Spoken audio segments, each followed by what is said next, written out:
Stephen. You. Everybody want to know? Yes, I did kill her. In a lightning bolt of emotion, Michelle Blair admits to killing her 13-year-old daughter, Stoney Blair, because she believed the teen and her 9-year-old son, whom she's also accused of murdering, had been harming her youngest child.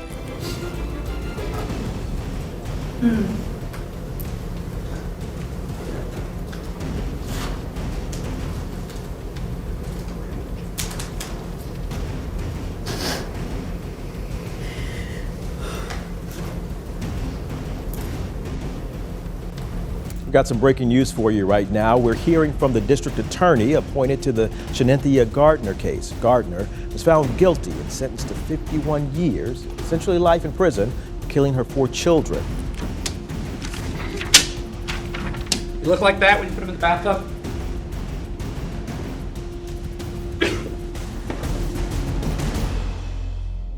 Moms are meant to protect their babies. It's supposed to be a natural instinct, right? So what causes them to go against basic human law and murder their child? The chilling truth is, it happens more than you know. For whatever reason, some moms commit the ultimate sin, destroying their own flesh and blood. Today, we're diving into 5 chilling cases of deranged moms reacting to life in prison for killing their babies. Warning, viewer discretion is advised. The cases you are about to hear are truly sickening. We're seeing on top of new developments in the 2017 murder case against Lamora Williams. She's a Fulton County mother charged with killing her 2 sons by putting them inside of an oven. Atlanta 911 operator 3809. This is Douglas County with a transfer. Go ahead, Jamil. Hey, I just received a call from my child's mother that 2 of my youngest 2 dead babies, my sons, are dead in an apartment. First, the bone-chilling story of Mitchell Blair, also known as the Freezer Mom. After I killed Sonny, you really think I was about to turn myself in because of her? Hell no. No. No. And you feel no remorse for that? I would kill him again. This story began back in March 2015 when, following a court order, an eviction crew arrived at Mitchell Blair's Detroit home to clear out her belongings. The single mother of 4 had left the home empty, and everything seemed routine until they tried to move the freezer. As the Wayne County deputies lifted the lid, they were met with a horrifying sight. Inside lay the frozen body of a teenage girl, wrapped tightly in plastic. Beneath her, hidden in a blanket, was a second body, a young boy. They had discovered the remains of Blair's children, Stoney Ann Blair, 13, and Stephen Gage Berry, 9. Authorities locate the bodies of 2 children stuffed into a deep freezer in Blair's home. The children are later identified as Blair's 13-year-old daughter, Stoney Ann Blair, and 9-year-old son, Stephen Gage Berry. The disturbing truth began to unravel quickly. Authorities tracked down Mitchell, who had been hiding at a neighbor's house with her 2 surviving children. She was arrested, and as she stood before Judge Dana Hathaway, she laid out a story that shocked the world. Blair tells Officer Diaz her children's bodies have been in the freezer for years. It's 2015 at the time of the interrogation. According to court testimony, Blair first killed one of her children in 2012. Mitchell, unemployed and struggling, claimed that she had murdered her 2 children after discovering what she alleged was a pattern of sexual abuse against her youngest son. Yet there was no evidence to support these claims. According to Blair, the nightmare began in August 2012. She recounted walking in on her youngest son simulating a sexual act with toys. When she asked who had touched him, he reportedly pointed to his brother, 9-year-old Stephen. Mitchell's reaction was swift and vicious. Consumed with rage, she stormed into Stephen's room and began a horrifying cycle of punishment. She punched and kicked him, starved him. Eventually, Stephen succumbed to the relentless torture. Months later, in May 2013, Mitchell directed her wrath toward Stoney. Convinced her daughter had also been involved in abusing her youngest child, she subjected Stoney to similar horrors. Unlike most who face judgment for such crimes, in court, Mitchell showed no remorse. She declared openly in court that she definitely meant to kill her children. "If I had the chance to do it again, I would," she told the judge. How did you conceivably sleep at night? I slept well. Of course, at first I cried. It was linked up because I had to let go of all of that. I'm doing my best, Michelle, to listen to what you're saying. However, I need to know that you also accept that you had a number of other options open to you, other than the extreme violence with which you decided to act. What do you mean accepting? You had a number of other options. There were no other options. The medical examiner's report confirmed both children's deaths as homicides, noting signs of blunt force trauma and evidence of thermal injuries in Stephen's case. In response to Blair's unrepentant demeanor and the chilling details of the case, Judge Hathaway sentenced her to life in prison without the possibility of parole. Even then, Mitchell didn't care. She turned to the father of one of her children and mocked him for his absence, saying, You lived well without seeing them throughout their whole life, so live well now. But you ain't got nothing to say to me for what I did for my child, period. Second, we have a case just as terrifying as Mitchell's. This is the story of Crystal Candelario.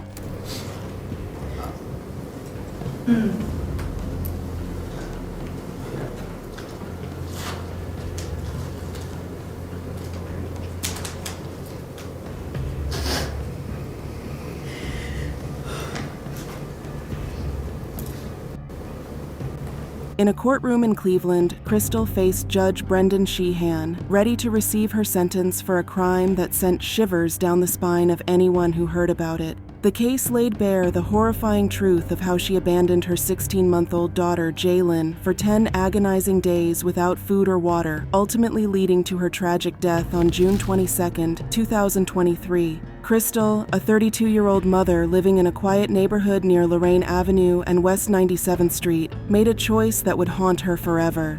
On June 6, 2023, she packed her bags for a vacation that would take her from Detroit to Puerto Rico, all while leaving her defenseless baby alone in a playpen. 10 days passed, and when Crystal finally returned home on June 16th, she found Jalen lifeless and unresponsive. In a panic, she dialed 911, desperately pleading for help, but it was too late. The Cleveland Police and Fire Department arrived only to confirm the worst. Jalen was found in a pack and play, surrounded by urine-soaked blankets and a liner stained with feces. What I heard was the most gruesome death imaginable.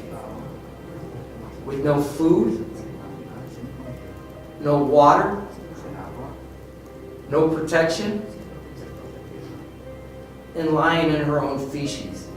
The investigation revealed Crystal's chilling disregard for her child's well-being. The courtroom buzzed with tension as the prosecution painted a grim picture of her actions. They presented evidence that contrasted Crystal's carefree vacation photos, showing her smiling and partying in Puerto Rico. A recording from a doorbell camera further showed the depth of Crystal's evil. As the judge delivered his verdict, the air grew heavy with despair. Judge Sheehan did not mince words. He called her abandonment the ultimate act of betrayal, a damning indictment of a mother who left her child to fend for herself. You committed the ultimate act of betrayal, leaving her defenseless and subjected to a gruesome death, he declared. You decided you needed a vacation, and what followed was absolute depravity. You left your baby, Jalen, trapped in a pack and play without food and water for 10 days. This wasn't simply an oversight. You could have saved Jalen's life many times. Crying in response, Crystal Candelario was sentenced to life in prison without the possibility of parole. In the end, Crystal's selfishness resulted in a horrifying tragedy that can never be undone. Dios y mi hija me han perdonado. God and my daughter have forgiven me. One can't imagine how close I was to my daughters, Jaylee and Amaya. Y cuánto nos amábamos todas. And how much we all loved one another. You committed the ultimate act of betrayal, leaving your baby terrified, alone, unprotected, to suffer what I heard was the most gruesome death imaginable. With no food, no water, no protection, and lying in her own feces. If you thought that things couldn't get more disturbing, then wait for this next case. In this horrifying story, not 1 but 4 children were massacred by their mom. We've got some breaking news for you right now. We're hearing from the district attorney appointed to the Shenia Gardner case. Gardner was found guilty and sentenced to 51 years, essentially life in prison, for killing her 4 children. Her name was Shenia Gardner. 34 years old at the time, Shenia was a young mother living with her husband Martin and their 5 children in an apartment in Shelby County, Tennessee. To outsiders, they were an ordinary family. But on July 1st, 2016, something horrifying unfolded in their home. In the suffocating heat of that summer day, Shenia slaughtered 4 of her young children, each one killed brutally. Talon, just 4 years old, his 3-year-old sister Sia, 2-year-old Savi, and baby Yaji, barely 5 months. When authorities arrived, they discovered an indescribable scene. 4 little lives, a 5-month-old, 2-year-old, 3-year-old, and 4-year-old, brutally taken by their mother, Shenia Gardner, in 2016. Gardner looked down, emotionless, as Judge James Lammy read his decision. It was Shenia's 7-year-old son who, in a moment of pure terror, ran from the apartment to find help. His brave escape led him to a neighbor, setting into motion a series of events that would reveal the grisly scene within his home. Witnesses later reported seeing Shenia outside the apartment, a large knife in her hand. She went back inside, and soon after, police arrived to take her into custody. In a chilling phone call to her husband, Martin, she confessed to the killings. The father of Shenia Gardner's 7-year-old child is now speaking out. That 7-year-old is the only child who survived after police say Gardner killed her son and 3 daughters yesterday. All of them are under the age of 5. I just need him right now. I know he needs me. He should be with me, whatever. I don't know what he's seeing. That's Detrail Clayton, father of the survivor. Martin Gardner is the father of the 4 dead children, and he says his wife, Shenia Gardner, admitted to killing the kids on the phone. In December, the court sealed Shenia's fate. Criminal court judge James M. Lamey Jr. found Shenia Gardner guilty on all counts, including 4 counts of first-degree murder and multiple counts of aggravated child abuse and neglect. Her sentence, life in prison with the possibility of parole after 51 years. But that's not all. As the judge delivered her fate, Shenia sat motionless, showing no visible reaction in the face of the evil crimes she committed against her innocent children. To this day, Shenia Gardner's case stands as one of the most chilling and unforgettable tragedies in courtroom history. Gardner was quiet as Judge James Lammy read the sentence for multiple counts of first-degree murder, aggravated child abuse, and aggravated child neglect. Count 1, I find you guilty of first-degree murder, sentence you to life with the possibility of parole. Next, we delve into the case of Shanda Vanner Ark, a mother who inflicted both torture and murder upon her child. You look like that when you put them in the bathtub?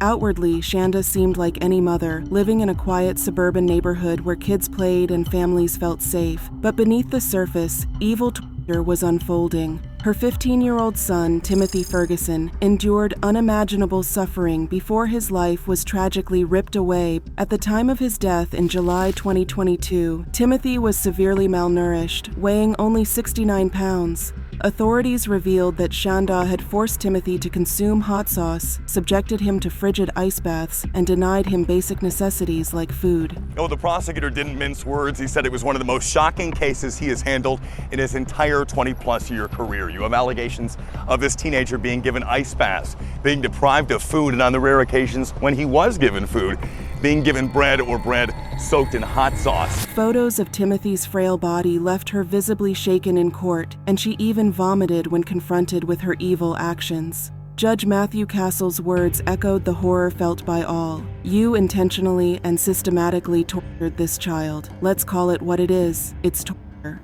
Shanda was ultimately convicted of murder and sentenced to life in prison without parole, along with an additional 100 years for child abuse charges.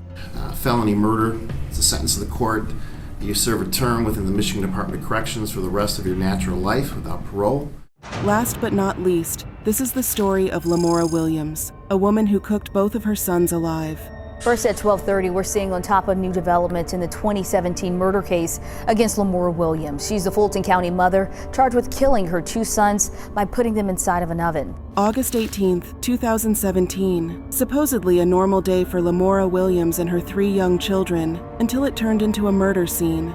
Sometime in the evening, Lamora flipped. She suddenly grabbed her 2 young sons, 1-year-old Joe Carter and 2-year-old Keontae Penn, and placed them in a scorching hot oven where they slowly cooked to death. A community is in mourning after a shocking crime against children. A Georgia mother is charged with 2 counts of murder after police say she put her 2 young sons in the oven and turned it on. The bodies of 1-year-old Jacarter Penn and 2-year-old Keontae Penn were found in their apartment over the weekend. But the horror of this tragedy didn't end there. In a chilling twist, Lamora video called the boys' father immediately afterward, holding up the phone so he could see their burnt bodies. That call, described as a scene from a nightmare, has haunted him ever since. Luckily, Lamora was quickly taken in custody, facing a long list of charges. Williams is accused of killing her 1-year-old and 2-year-old in October by putting them in a hot oven. The 3-year-old child was also inside the home but was unharmed. She's facing at least 10 more charges, but she didn't respond to them today. But even amid this tragedy, there's yet another haunting layer. Lamora's 3-year-old child was in the home during the incident and witnessed what happened to his siblings. Though he survived unharmed, the psychological scars left on him are unthinkable. When Lamora appeared in court, her face remained cold and emotionless as she faced sentencing for the deaths of her young sons. Even as the horrific details of her crimes were read aloud, she sat without any visible reaction, unfazed by the gravity of what she had done. There's a not guilty plea to some of the charges. Today, Lamora Williams appeared before a Fulton County judge to respond to 1 charge of child cruelty, 2 charges of concealing a body, and 1 charge of lying to police. Ultimately, Lamora was convicted on 2 counts of murder, 2 counts of felony murder, multiple charges of cruelty to children, and for concealing a death and lying to police. Though justice can't bring back the lives of her sons, her sentence makes sure she will spend the rest of her life behind bars. Atlanta 9-1, operator 3809. This is Douglas County with a transfer. Go ahead, Jamil. I just received a call from my child's mother that 2 of my youngest 2 dead babies, my sons are dead in an apartment. So, there you have it. These stories are seriously disturbing, and as these women spend the rest of their lives in prison, we're left wondering, what could possibly make someone do something like this? Maybe we'll never know. What are your thoughts on these chilling cases? Drop a comment below. We'd love to hear your take. Don't forget to smash that like button, hit subscribe, and turn on notifications so you never miss our next video.